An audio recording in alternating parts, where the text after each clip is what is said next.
जय श्री कृष्ण। एक बार एक संत किसी शहर में जाते हैं तो वहाँ के लोग उनकी बहुत आव भगत करते हैं, सेवा सत्कार करते हैं, सत्संग सुनते हैं। और सत्संग सुनने के बाद सब जन संत के पास बैठते हैं और अपने अपने प्रॉब्लम शेयर करते हैं। किसी को सेल टैक्स का प्रॉब्लम है, किसी को जीएसटी का प्रॉब्लम है, किसी का केस चल रहा है, किसी की बेटी का विवाह नहीं हो रहा है, किसी के यहाँ विवाह हो गया तो वो परेशान है।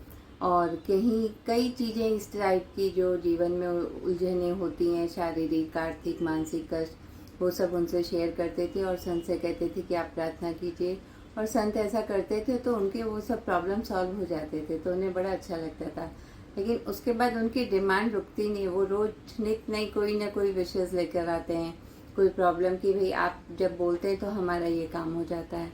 तो संत ने सोचा ये लोग भटक गए हैं, इनको तो राह दिखानी पड़ेगी कि मनुष्य तन किस लिए मिला है। तो संत ने एक दिन उन सबसे कहा कि ठीक है, आप मुझे कहते हैं मैं भगवान से प्रेयर करता हूँ, तो अभी आप लोग मेरे साथ भगवान से प्रेयर कीजिए। तो बोला हमें तो आती नहीं है। बोला हाँ, इसीलिए कह रहा हूँ मेरे साथ कीजिए। तो सब बैठ जाते हैं अपना।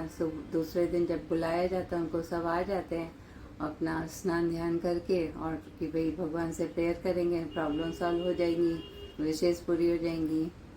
तो संत उनसे कहते हैं कि भाई आप प्रार्थना कीजिए कि हे परमपिता, हम सब आपके ही बच्चे हैं और नेक्स्ट जन्म हमें मनुष्य तन नहीं चाहिए, हमें कुत्ते बिल्ली या कोई भी जीव का मैंने रूप दे दीजिए, कोई भी योनि दे दीजिए, पर मनुष्य तन नहीं चाहिए।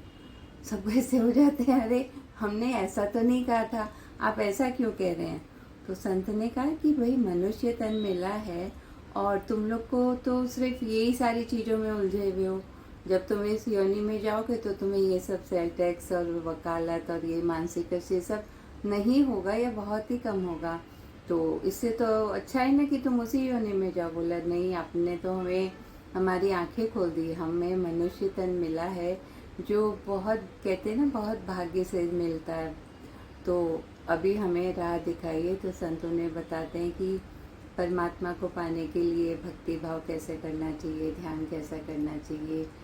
हम उसमें कितना सफल होते हैं वो अलग बात है, लेकिन हमारी कोशिश 100% होनी चाहिए, समर्पण होना चाहिए, अहंकार नहीं होना चाहिए।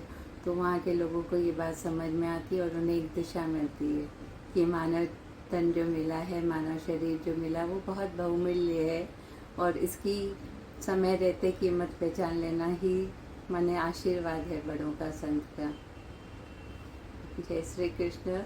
सबका मंगल हो।